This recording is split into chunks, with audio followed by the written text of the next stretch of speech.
네이버 블로그를 통해서 내가 가진 노하우와 경험을 나눔으로써 전문가로 자리 잡고 싶다, 나를 브랜딩하고 싶다 라고 생각하시는 분들께 도움될 영상 오늘 준비해봤습니다.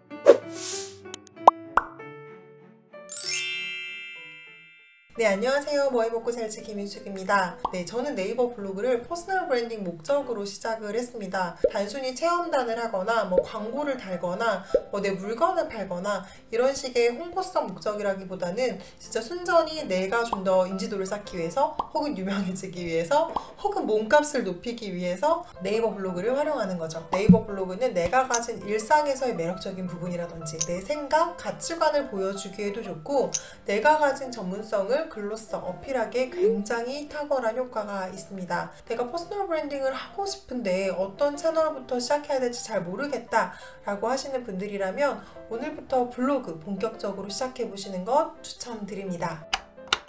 그렇다면 브랜딩용 블로그는 어떻게 써야 하냐? 네, 일반적인 상품 리뷰만 하는 블로그랑은 확실히 차별화돼야 될 텐데요. 가장 핵심은 내가 드러나야 된다는 겁니다. 만약에 여행 컨텐츠를 다룬다고 가정을 했을 때 그냥 여행 리뷰를 하는 블로거와 여행 전문가 혹은 여행 에세이스트로 발전하고 싶은 마음이 있는 사람의 블로그는 좀 달라야 합니다. 네, 여행 리뷰 같은 경우는 저희가 일반적으로 네이버에서 검색하면 많이 나오는 글들이 있죠. 내가 어떤 숙소를 머물렀고 가격은 얼마였으며 컨디션은 어땠다, 이런 솔직한 후기 중심의 글을 쓰시기만 해도 되는데요. 내가 여행 전문가로서 좀 발돋움하고 싶다, 혹은 그런 이미지를 만들고 싶다라고 하면 거기에 내 생각을 훨씬 더 많이 덧붙여야 됩니다. 글만 보더라도 이 사람 좀 전문가 같은데? 라는 생각이 들어야겠죠. 그래서 같은 주제를 쓰더라도 나를 브랜딩하는 글쓰기는 조금 달라야 하는데요.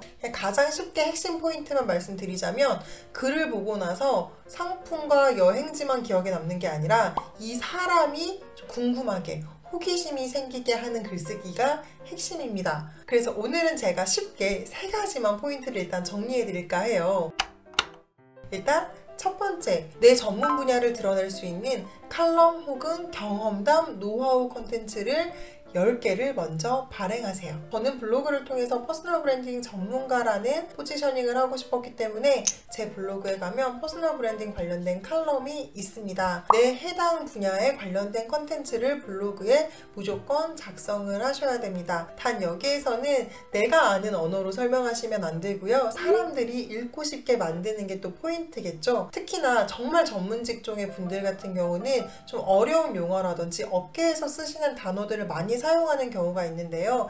이것을 사람들의 말로 바꾸는 훈련을 조금 하시면 좋습니다. 사람들이 많이 검색할 만한 단어를 찾으셔서 제목에도 꼭 넣고 본문에도 적절하게 잘 섞으셔서 노출이 되게끔 하는 노력도 당연히 필요합니다. 전문 분야 글을 쓸 때 제가 조금 더 드리고 싶은 이야기는, 저희가 학교에서 배우는 교과서적인 글을 쓰시는 건 별로 좋지 않습니다. 제가 퍼스널 브랜딩 글쓰기의 핵심은 뭐라 그랬나요? 네, 글을 보면 이 사람이 보여야 됩니다. 그런데 교과서처럼 글을 쓰게 되면은 이 사람은 안 보고 그 내용만 남게 되겠죠. 그래서 검색을 통해서 궁금해서 들어오더라도 여러분들한테 호기심이 생기지 않게 되기 때문에 공감을 누르거나 댓글을 달거나 혹은 다른 글을 보거나 서류 신청을 하거나 이런 추가적인 행동은 절대 발생하지 않을 확률이 높습니다. 하루에 3,000명, 5,000명씩 들어오는 분들 중에서 책을 냈는데도 잘 팔리지 않는 분들이 있어요. 그분들은 사람들이 많이 검색하는 키워드를 잡아서 뭔가 정보를 전달하시거나 리뷰를 쓰는 데는 특화되어 있지만 내 매력을 잘 어필하지 못했기 때문이라고 저는 생각을 해요. 결국 브랜딩이라고 하는 것은 호감과 신뢰를 만들어내는 게 정말 중요하거든요. 이 글을 보고 이 사람에 대한 호감이 생기지 않는다, 그 글은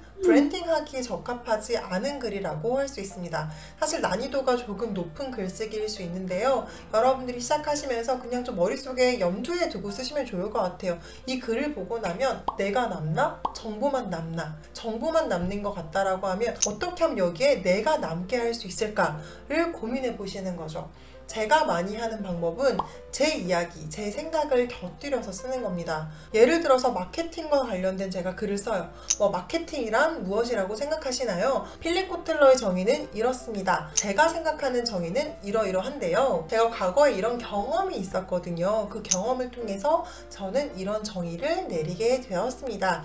라고 적절한 제 사례를 넣어주면은 마케팅의 정의가 궁금해서 들어왔다가 이 사람 뭐지? 라는 생각으로 넘어가게 되는 거예요. 그래서 저는 전문가는 단순히 지식이 많은 사람이 아니라 나만의 견해가 분명히 있어야 된다라고 생각을 하거든요. 그것을 적절하게 꼭 녹여내시는 것을 추천드립니다.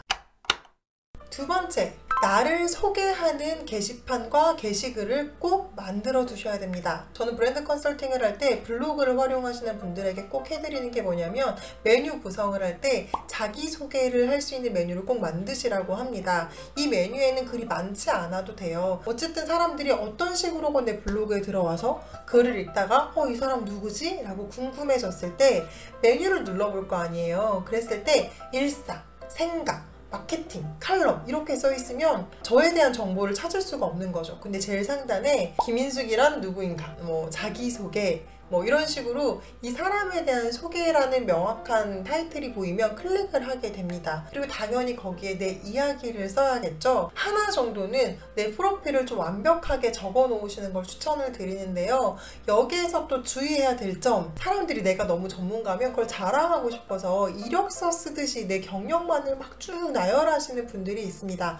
네, 물론 그것도 필요하죠. 그런데 생각을 해보세요. 내가 블로그를 보고 이 사람에 대한 호기심이 생겼어. 이 사람의 자기소개를 딱 넘어갔는데 이야기는 없고 정보만 나열되어 있으면 그게 호감으로 바로 넘어가기가 힘듭니다. 사람들한테 호감을 불러일으키기 위해서는 적절한 이야기가 섞여 있는 게 좋아요. 이것을 브랜드 스토리라고 얘기합니다. 기업과 상품에도 브랜드 스토리가 있듯이 우리에게도 정말 많은 이야기가 있잖아요. 제가 많이 추천하는 글의 유형은 나는 왜 이 일을 하는가를 적어보시라는 겁니다. 이 직업에 대한 가치관이나 철학을 드러내시는 게 사람들한테 호감을 불러일으키기에 굉장히 좋습니다. 하단에 내 학력이나 경력이나 자격증이나 좀 자랑할 만한 것들 있죠. 사람들을 좀 이성적으로 좀 신뢰하게 만들 만한 요소들을 덧붙여 두시면 아마 굉장히 매력적인 소개글이 될 겁니다. 이 글은 주기적으로 업데이트 해주시면 좋은데요. 이것도 하나의 히스토리가 되기 때문에 굉장히 매력적인 컨텐츠가 될 수 있습니다. 절대 과거의 글을 수정하셔서 업데이트 하시는 건 추천하지 않고요. 왜냐면 네이버는 글을 수정하는 걸 좋아하지 않거든요. 주기를 꼭 정할 필요는 없지만 예를 들어 1년이 지난 다음에 업데이트된 나의 소개를 다시 한번 써보는 거죠. 사람들이 나중에 자기소개 메뉴를 딱 클릭하셔서 여러분들의 히스토리를 한 번에 볼 수 있기 때문에 굉장히 매력적이고 신뢰도 줄 수 있습니다. 네, 혹시 내가 브랜딩 목적으로 블로그를 운영하고 있는데 아직 자기소개 글을 쓰지 않으셨다. 네, 오늘 바로 가셔서 메뉴 만드시고 글 쓰시는 거 추천드릴게요. 네, 마지막 세 번째, 상품 리뷰를 하더라도 나와 연관된 상품만 하시는 게 좋습니다. 브랜딩의 매우 중요한 요소들 중에 연관성이라는 게 있습니다. 즉, 나와 상관없는 걸 쓰면 전문가 같아 보이지 않는다는 거죠. 사람들이 딱 기대하는 이야기들만 일관성 있게 해주시는 게 좋습니다. 저만 해도 사람들의 머릿속에 이미 김인숙은 퍼스널 브랜딩, 마케팅 전문가다 라는 게 딱 박혀 있어요. 그래서 제가 마케팅이나 퍼스널 브랜딩 관련된 책 콘텐츠를 올리면 사람들이 반응이 좋습니다. 조회수도 좋고. 그런데 제가 최근에 밀키트에 엄청 꽂혔어요. 지인들한테는 정말 많이 추천을 해주고 있어요. 그래서 이걸 내가 블로그에도 써보면 좋겠다 라고 생각을 해서 블로그에 올렸습니다. 반응은 어땠을까요? 애초에 블로그 이웃님들이 보지 않더라고요. 그리고 네이버는 C랭크라는 게 존재한다 라고 말씀드렸잖아요. 제 블로그가 먹는 것에 특화된 블로그가 아니기 때문에 상위 노출도 안 됐고 블로그 이웃들에게도 외면받는 결과를 초래했습니다. 그런데 만약에 제가 밀키트와 관련된 콘텐츠를 올리더라도 밀키트와 트렌드를 엮어서 콘텐츠를 만들었다면 어땠을까요? 아마 사람들이 좀 많이 보지 않았을까요? 저와 연관되게 저의 견해를 넣었다면 아마 결과는 달라졌을 수도 있겠죠. 즉, 여러분의 분야와 상관없는 컨텐츠는 애초에 하지 않으시는 게 좋고요. 특정 소재를 꼭 다루고 싶으시다면 방금 제가 예시를 들어드렸던 것처럼 내 컬러에 맞게끔 내 견해를 듬뿍 넣어서 어떻게든 연관 지어서 글을 쓰시는 것을 추천드립니다. 그래야지만 일관된 이미지를 만들고 신뢰를 쌓으실 수가 있습니다. 아직 내가 어떠한 채널도 파워풀하지 않다. 하지만 온라인 미디어를 좀 활용해서 나를 브랜딩하고 싶다 라고 생각하신다면 네이버 블로그 적극적으로 활용해 보시는 거 다시 한번 추천드릴게요. 다른 미디어도 마찬가지지만 네이버 블로그 같은 경우는 학습하지 않으면 빠르게 성장하기가 정말 어렵습니다. 그래서 내가 아직 블로그에 대해서 제대로 공부해보지 않고 그냥 열심히 글만 쓰고 있었다, 성과가 잘 안 났다라고 생각하시는 분들은 제가 블로그 영상 시리즈로 만들어 놨으니까 그 영상 다 참고하셔서 처음부터 끝까지 다 보세요. 보시고 내가 진짜 잘하고 있나? 어떤 걸 조금 더 반영해야 되지? 좀 공부하시면서 운영하시면 좋을 것 같습니다. 궁금한 사항 있으시면 언제나 댓글 남겨주시면 제가 확인하고 답변 드리도록 할게요. 네, 그럼 오늘 영상 여기서 마치도록 하겠습니다. 감사합니다.